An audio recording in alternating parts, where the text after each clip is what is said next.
تمام ضلع انسانیہ کا بے حد مشکور ہوں،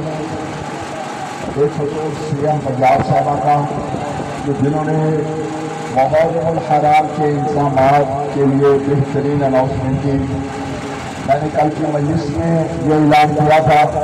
کہ والدہ کی غفلت کی وجہ سے کچھ عزادار شہید ہو چکے ہیں، خاص طور سے والدہ والے اپنی ڈیوٹیاں سر انجام دیں، اور اس کے علاوہ جلوس کے روٹ کو ابھی تک مرمت نہیں کیا گیا، تو امید ہے کہ 10 محرم تک اس کو بھی مرمت کر دیا جائے گا۔ اس کے علاوہ جیسا کہ سی ایم پنجاب صاحبہ نے حکم دیا ہے کہ ان سڑکوں کو گلاب سے دھویا جائے گا، تو میں یہ گزارش کروں گا کیونکہ گرمی کی شدت ہے، تو جس نے بھی سڑکوں کو دھونا ہے وہ کم سے کم 1 سے 1.5 گھنٹہ پہلے سڑکوں پہ پانی پلائے تاکہ اس کی حدث جو ہے وہ عزاداروں کو متاثر نہ کر سکے۔ تو میں انجمن حیدری کی طرف سے بالخصوص کمشنر صاحب کا، ڈپٹی کمشنر صاحب کا، ڈی پی او صاحب کا،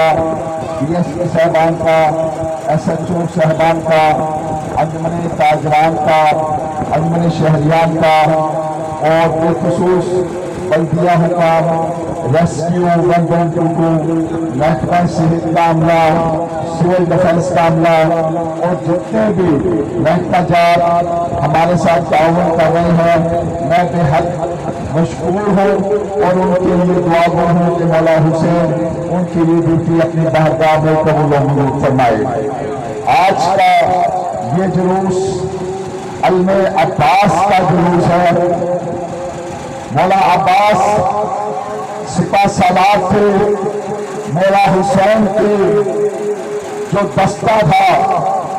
اس کے اور سپہ سالار کے سر پہ ساری جنگ لڑی جاتی ہے۔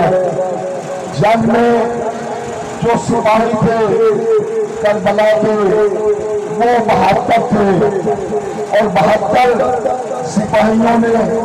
9 لاکھ کے یزیدیوں کو شکست دی۔ بالکل اسی طرح کہ آج آپ سب نے تماشا دیکھ لیا کہ جو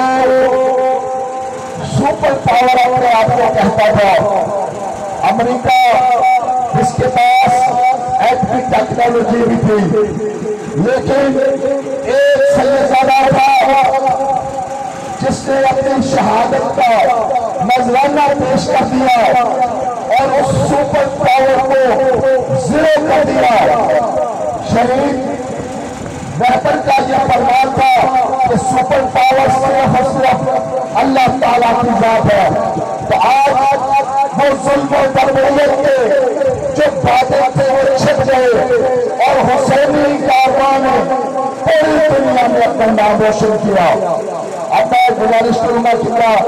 عمران حیدر صاحب سے کہ وہ تشریف لائیں اور آپ سے خطاب فرمائیں۔ محمد و علی محمد بلند